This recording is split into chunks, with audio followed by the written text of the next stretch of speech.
বেশি দুনিয়ার মানুষ ভালোবাসে মাকে, মাও ভালোবাসে সবচাইতে বেশি তার সন্তানকে। সন্তানের জন্য মা জীবন দিতে রাজি থাকে।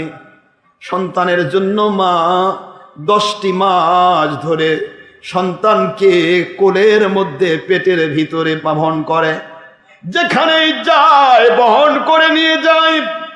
সন্তান কতবার মায়ের কলিজায় লাথি মেরেছে, এটা তো আমরা বুঝি না, যারা মা হয় তারা বোঝে। এত কলিজায় লাথি দিলাম, এত কষ্ট দিলাম, এরপরে মা কিন্তু সন্তানকে কখনো ভোলে নাই। জীবনে কোনোদিন মা ভুলে না। সন্তান মার কাছে অসংখ্য অপরাধ করেছে, কিন্তু একটিবার যদি ডাক ছাড়ে, মা ভুল করেছি মা, মায়ের কলিজার বাঁধ ভেঙে যায়। বাবা ভুল করেছো, কি হয়েছে? তুমি তো আমার সন্তান, তোমার জন্য আমি জীবন দিতে প্রস্তুত। তুমি ভুল করেছো, এটাই তো যথেষ্ট স্বীকার করেছো। আমি মা তোমাকে ক্ষমা করে দিলাম।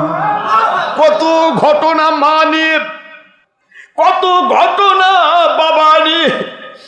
একটিবার মা যদি আমাদের প্রতি একটিবার যদি উদাসীন হতেন, একটিবার যদি মা আমাদের প্রতি অবহেলা করতেন, আমরা দুনিয়াতে বড় হতে পারতাম না, বুঝতাম না এটা আগুন। আগুনে হাত দিয়ে হাত পুড়ে ফেলতাম। মা আগুনে যেতে দেয় নাই, যেতে দিয়েছে? বুঝতাম না এটা পানি মানুষকে ডুবিয়ে মারবে। মা পুকুরের পার্শ্বে যেতে দেয় নাই, নদীর পার্শ্বে যেতে দেয় নাই, ডুবতে দেয় নাই। সন্তান আমার সাঁতার জানে না, ডুবে মরে যাবে। জানতাম না কারেন্টের তার এটা আমার জন্য মরণের কারণ, জানতাম না। মা দুঃখিনী, আমাদেরকে কারেন্টের তারের সাইডেও যেতে দেয় নাই। প্রতিটি জায়গায় মা বাবা কি রকম আমাদেরকে আগলে রেখেছে। এ ভালোবাসার কোনো তুলনা নেই, এই ভালোবাসার কোনো বিনিময় নেই। বিনিময় শুধু একটাই, আল্লাহ দায়িত্ব দিয়েছেন কিয়ামতে মা বাবাকে সন্তানের লালন পালন করার জন্য সদকায়ে জারিয়ার সওয়াব দান করবে। সন্তান কি বিনিময় দেবে? একটা ছেলে কি বিনিময় দিতে পারে? সম্ভব? একটু জোরে বলতে হবে, সম্ভব? সম্ভব। এগুলি বলার সময় নেই আমার। আমি মা বাবা নিয়ে আলোচনা করছি না। মা বাবা নিয়ে আলোচনা করলে তো আপনি চোখে পানি রাখতে পারবেন না। ইরাকে একজন আল্লাহর ওলি বর্ণনা করতেছেন, মার বাবা সন্তানকে কি দেয় এইটা পৃথিবীর কেউ তা কোনোদিন বিনিময় দিতে পারে না। বিনিময় দেওয়া সম্ভব নয়। তারপরও একটা ছেলে জিদ ধরল, না বাবা, আমি আপনার বাবা হিসেবে আপনি আমার সাথে যে ব্যবহার করেছেন ওইটা আমি আপনাকে পরিশোধ করতে চাই। বাবা বলে সম্ভব নয়, সম্ভব নয়। শুধু একটা দৃষ্টান্ত তোমাকে দেব। ছেলেকে বাবা বলতেছে, কয়টা দৃষ্টান্ত? একটি দৃষ্টান্ত দেব। চলো যাই নদীর পার্শ্বে, দাজলা নদীর পাশ। দাজলা নদীর পার্শ্বে একটা বট বৃক্ষ, বট বৃক্ষের উপরে একটা কাক বসা। ছেলেটির দিকে বাবা তাকিয়ে বলে, বাবা বট বৃক্ষের উপরে কি বসা?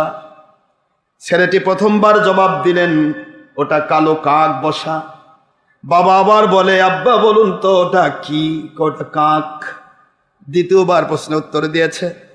তৃতীয়বার আবার বললেন, বাবা ওইটা কি বলো? তৃতীয়বারে ছেলে খেপে গেছে, বাবা দেখতে পাচ্ছেন কাক,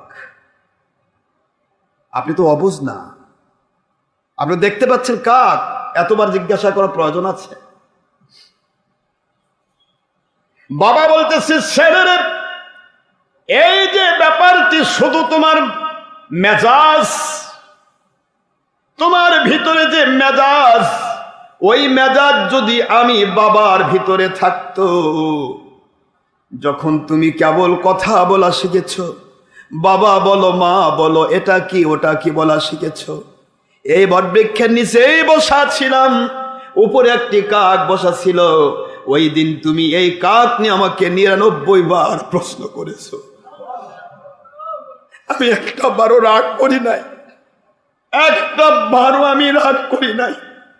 আমি যতবার জানতে চেয়েছো আমি বলেছি কাক, কারণ আমার সন্তান শিখতে চায়, শেখানোর দায়িত্ব আমার। নারায়ে তাকবীর, নারায়ে রিসালাত। আল্লাহর ওলি হকের দাস সিদ্দিকী দরবার শরীফের মুর্শিদ কিবলা।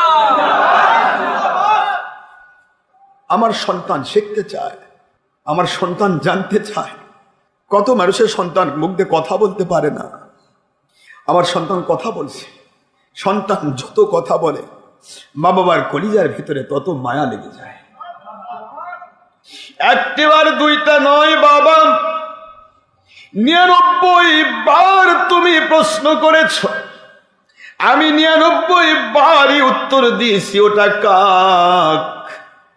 আজকে তুমি বলো বাবার ব্যবহার তুমি বিনিময় করবা, বাবার বিনিময়, বাবার ব্যবহার বিনিময় করতে পারবে এক জায়গায়, সেটা তোমার সন্তানের উপর। সন্তানের প্রতি বাবার যে মায়ের যে মহব্বত, ওই মহব্বত সন্তান কোনোদিন মা বাবাকে ফেরত দেওয়া সম্ভব। একটা মেজাজ দিয়ে দেখুন, আজ আমি 3 বার তোমাকে বলেছি, এটা কি তুমি 3 বারে তোমার মেজাজ ভিতরে খারাপ হয়ে গেল, তোমার ভিতরে রাগ চলে আসলো, কটু কথা চলে আসলো। এই জন্য পৃথিবী যতদিন থাকবে মা বাবা যা দেয় সন্তানকে, সন্তান তার মা বাবাকে সেটা ফেরত দেওয়া সম্ভব নয়। সন্তান একটি দিতে পারে, অকুর রব্বির হামহুমা কামা রব্বায়ানি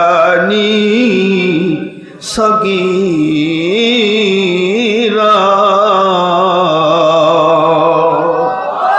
সবাই পড়ুন, অকুর রব্বিল হামহুমা কামা রব্বায়ানি সগীরা।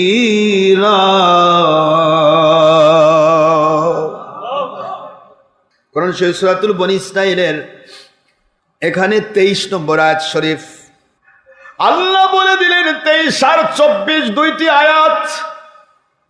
17 নম্বর সূরা 15 নম্বর পারার আয়াত শরীফ নম্বর 23 ও 24। এর ভিতরে মা বাবার খেদমতের কথা আল্লাহ বোঝালেন। আমি সম্ভব হলে মা বাবা নিয়ে যখন কথা বলবো তখন এগুলি নিয়ে আসবো ইনশাআল্লাহ, ইনশাআল্লাহ।